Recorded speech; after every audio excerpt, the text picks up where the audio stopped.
Your athleticism sent you to the West Coast out to Long Beach State to play, where you had a friend become a victim to police brutality, correct?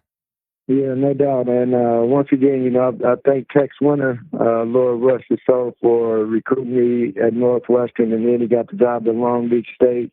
He took me to Long Beach State. I was blessed to have had Dr. Maulana Karinga, who's the founder of Kwanzaa, as my first professor at Long Beach. And I was turned on, and that was almost just a reconnection of what I learned as a child and how important what we were doing in the movement was concerned. And during that period of time, during my first 3 years, I had a chance to become friends with a brother by the name of Ron Settles, who was the premier football player, and I was the premier basketball player. And the summer before our senior year, he was murdered by the Signal Hill police in Signal Hill, California. And the day that it happened June 6th. And I recall before I left, Ron never really came on campus because he lived off campus. But the 2 days before I got ready to leave, he came on campus looking for me, and he was just telling me how he was going to be ready. He was getting ready in the summer because he knew he was going to get drafted in the NFL, and that the Dallas Cowboys was looking at him. And I said I didn't know who was looking at me, but we were going to have great senior years, and I was coming home to Chicago to train.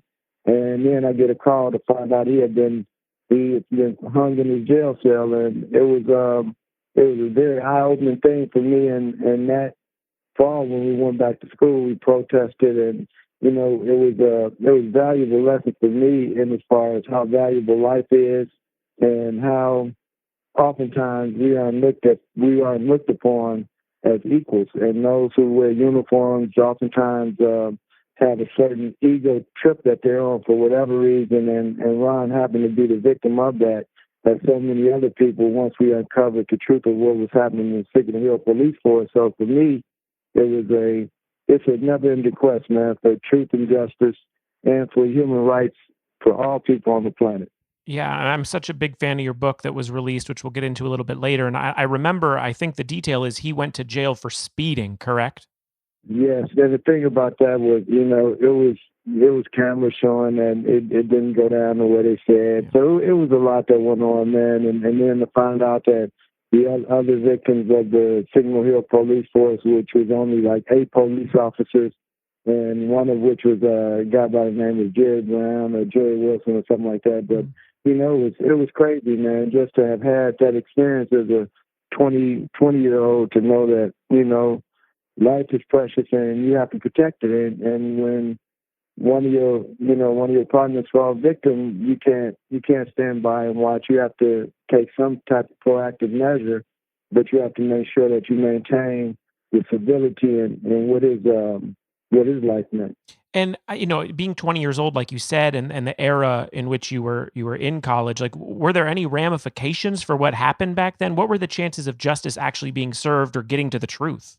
Well, during that was one of Johnny Cochran's first big cases, so he was able to get the family some restitution. But I think at that point in time, we were still in that climate where cops having violence against young black men within urban centers all over the country. That was at the height of that, and it was the height of all of the stuff coming along with the crack and everything else. So it was one of those things where you're almost suspect on sight, as opposed to what actually went down. So, we have to realize that all of what we're feeling today is a culmination of a lot that's gone on for over 400 years, man. And now the country is coming to a drastic reality of, and it's not just black people. I think people of all nationalities and ethnicities and cultures and religions are seeing the realities of the injustice that's gone on against black men and black people in America for years.